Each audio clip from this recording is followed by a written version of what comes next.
动漫和谐三骑士，圣骑暗木之雾森，但在现在可就完全是另一个样子了。给恋柱穿上衣服，光子下只有17分钟，龙女仆直接修改动画中的画面。欢迎加入正版受害者大家庭。咱们先从鬼灭之刃开始讲。断刀村篇当时引进后的画面，在网络上一时激起千层浪，几乎所有的动画讨论社区，甚至是国外的讨论社区，全在嘲笑这个和谐行为。最牛的那肯定是给恋柱在洗澡之后穿上的衣服。是的，一个动画引进方直接修改了动画的画面，这操作放在以前那最多就是放点白雾就没了，现在居然已经技术迭代到了为了观众更好的观看体验修改画面的地步，只能说不如放白雾。你放白雾，观众至少只是觉得你是迫不得已，这样改有一种不择手段的可笑，明明可以直接删掉的呢。好像前2天孤独摇滚的事情被嘲笑那纯活该啊。断刀村篇的和谐还不止这点，几乎所有带血的场面全都变成了没有血的，只是小一点的变动还好，但鬼灭有大面积流血的画面，当血液没了之后就变成了一个没有意义的远景，而且这个对比图看多了，反而让我有一种这个血会不会本来就是一个单独的图层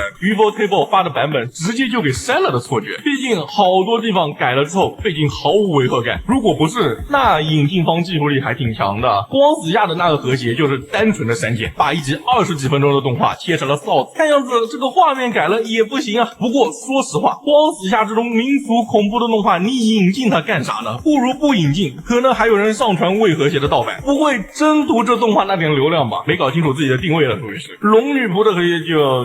能理解，但很可笑。一露露这个上维的数值确实很难过审，但有一个问题就是一露露的这个数值是设定的一部分，人家存放魔力用，所以这个和谐之后就挺招笑的。但是吧，不知道大家有没有印象，听说龙女仆的剧场版因为女仆2个字被卡了引进的审核，虽然不知道是不是真的，但如果是真的，那一露露这个还真算不上什么，想想还挺唏嘘的。毕竟当时刀剑一个剧场版引进的时候，亚丝娜有一个洗澡的画面是直接被放大了的，如果鬼灭真要引进，还不知道和谐成什么样子呢。还是期待一下 EVA 的引进吧，反正最多就是和谐一个变成值，总不能比当年 R10 第2季的时候光是预告都满屏黑雾要更差吧。虽然说我们这儿直接改画面的和谐很过分，但其实很早以前阿美丽卡那边就已经干了，甚至不遑多让。由于他们那边过于自由的枪支持有规定，直接导致了动画中不让你出现枪支，而像是在海贼王中有很多实在没办法改的地方，那就把枪改成卡通化的水枪。我看这个怕小孩模仿到哪儿都差不多，有些点甚至比我们这的管理都要严格，比如哆啦 A 梦的培一根镜头被和谐成棒棒糖，只能说对于阿美丽卡的环境来说实在有点掩耳盗铃的味道。当然了，哪怕是原产地的霓虹国也有和谐，哈哈，没想到吧？不知道大家对于好传结局这个词有没有印象？知道这个词的人估计也是个老登了。这个词的出处是陈哥战斗过的动画，因为最后一集的刀战过于残忍，许多电视台只保留了声音，画面直接用了风景视频代替，而有一个电视台的选择就是在动画 OB 之后直接使用一艘在大河上航行的大船，把动画一整集都替换掉了。我看这个原产地也不是那么包容嘛。不过这个原产地的和谐其实更多的是跨媒介的时候直接进行和谐的比较多，比如把 Galgame 改成表番啦。白色相扑2在这方面的刻画可以说是相当克制，只有东马一场戏还没什么镜头，这个差距就很大了。不过毕竟是跨了媒介，直接照搬很多时候可能自家的审核机制都过不了，大家肯定对这种事情是嗤之以鼻的。评论区说说你最痛恨的和谐是哪一次吧。我是凯西，我想和你聊聊动画。